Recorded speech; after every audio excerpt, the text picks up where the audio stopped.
Et si votre plus grand problème financier n'était pas votre salaire, mais votre façon de penser? Pourquoi certaines personnes voient-elles des opportunités partout alors que d'autres ne voient que des obstacles? Pourquoi certains construisent des actifs pendant des décennies pendant que d'autres passent leur vie à consommer? La réponse est simple, les investisseurs pensent différemment. Ils ne regardent pas l'argent de la même manière, ils ne prennent pas leurs décisions de la même façon. Et surtout, ils comprennent que la richesse est souvent le résultat d'une manière de penser répétée pendant des années. La bonne nouvelle, vous n'avez pas besoin d'être riche pour commencer à penser comme un investisseur. Aujourd'hui, nous allons découvrir comment les investisseurs voient le monde. Et vous allez peut-être réaliser qu'il est temps de changer votre façon de penser. Bienvenue sur Finance Vision.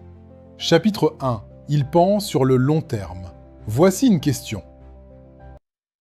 Que préférez-vous? 1000 € aujourd'hui ou quelque chose qui pourrait valoir 100 000 € dans 10 ans? La plupart des gens choisissent le présent. Les investisseurs, eux, sont obsédés par le futur. Ils se demandent constamment quelle sera la valeur de cette décision dans 10 ans. Ils comprennent que les compétences prennent du temps, les investissements prennent du temps et la richesse prend du temps. Le temps est leur meilleur allié. C'est pourquoi ils acceptent de faire aujourd'hui des choses qui ne produiront des résultats que plusieurs années plus tard. Et cette capacité à penser à long terme constitue probablement leur plus grand avantage.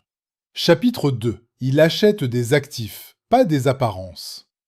Imaginez deux personnes. La première reçoit une augmentation. Elle achète immédiatement. Une nouvelle voiture, un téléphone plus cher et davantage de dépenses. La seconde fait quelque chose de différent. Elle se demande: comment puis-je utiliser cet argent pour créer davantage d'argent? Cette question change absolument tout. Les investisseurs cherchent constamment à acquérir des actifs, des choses qui ont le potentiel de produire de la valeur dans le futur. Pendant que certaines personnes cherchent à paraître riches, les investisseurs cherchent à devenir financièrement libres. Et il existe une énorme différence entre les deux. Chapitre 3. Ils voient des opportunités là où les autres voient des problèmes.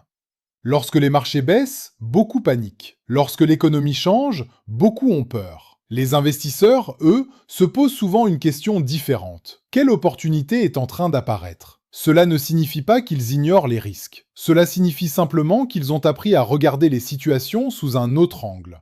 Ils comprennent que chaque crise crée des opportunités. Chaque changement crée des gagnants. Et chaque problème possède parfois une solution rentable. Les investisseurs ne voient pas le monde comme tout le monde, et c'est précisément ce qui explique une partie de leurs résultats. Chapitre 4. Ils contrôlent leurs émotions. L'une des plus grandes différences entre un investisseur et une personne ordinaire est la suivante. Les investisseurs essaient de ne pas laisser leurs émotions prendre leurs décisions. Lorsque les choses vont bien, ils restent calmes. Lorsque les choses vont mal, ils restent également calmes. Pourquoi? Parce qu'ils savent que la peur pousse à vendre trop tôt, l'euphorie pousse à prendre de mauvaises décisions, et la panique pousse à abandonner. Les investisseurs comprennent que les émotions sont normales, mais ils refusent de leur donner le contrôle. Avant de prendre une décision importante, ils se demandent: est-ce que je prends cette décision avec ma tête ou avec mes émotions? Et cette simple question peut éviter énormément d'erreurs. Chapitre 5. Ils comprennent le pouvoir des intérêts composés. Albert Einstein aurait un jour décrit les intérêts composés comme la 8e merveille du monde. Pourquoi? Parce qu'ils permettent à l'argent de produire de l'argent, qui produira ensuite davantage d'argent. Les investisseurs adorent ce principe. Ils comprennent que 100 € investis aujourd'hui, puis régulièrement pendant plusieurs années, peuvent produire des résultats étonnants. Le problème? La plupart des gens abandonnent avant que les résultats n'apparaissent. Ils veulent des résultats rapides. Les investisseurs, eux, comprennent que le temps est un multiplicateur. Ils savent que les premières années sont souvent les plus difficiles, mais ils continuent, parce qu'ils savent qu'un jour, le travail effectué pendant des années commencera à produire ses effets. Chapitre 6. Ils investissent continuellement en eux-mêmes. Voici une question importante. Quel est l'investissement qui offre le meilleur rendement au monde? Beaucoup répondront l'immobilier, les actions ou une entreprise. Mais de nombreux investisseurs donneraient une réponse différente. Eux-mêmes. Ils lisent, ils apprennent, ils développent leurs compétences. Ils améliorent leur communication.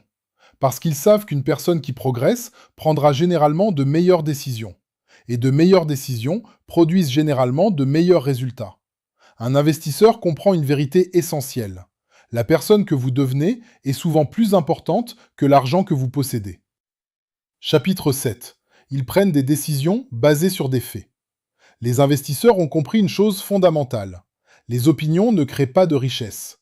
Les faits, si. Avant de prendre une décision importante, ils cherchent à comprendre les chiffres, les tendances, les risques et les probabilités. Ils ne demandent pas « qu'est-ce que tout le monde pense ?» Ils demandent « qu'est-ce que les faits me montrent ?» Cette différence est énorme, parce que la foule agit souvent sous l'effet de la peur, de l'émotion ou des tendances du moment.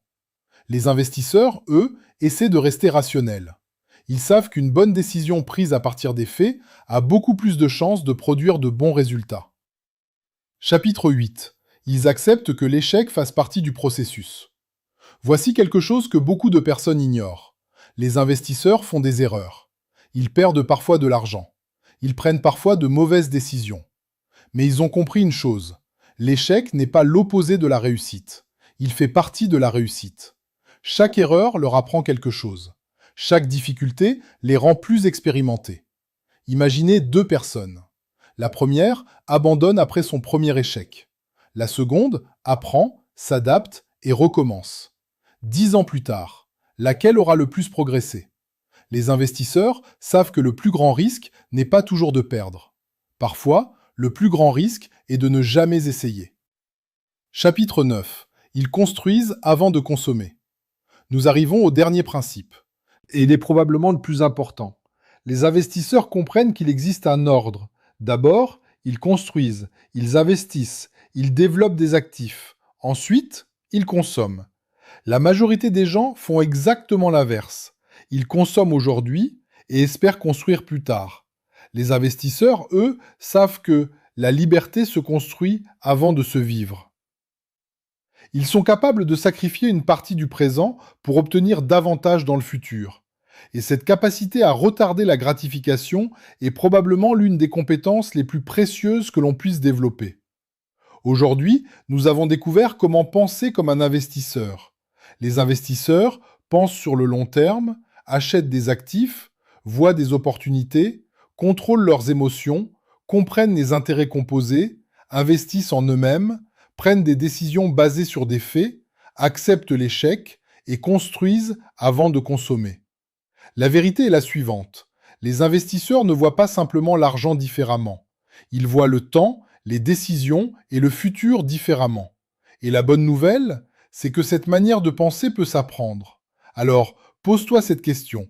Si je commençais à penser comme un investisseur dès aujourd'hui, à quoi ressemblerait ma vie dans 10 ans ?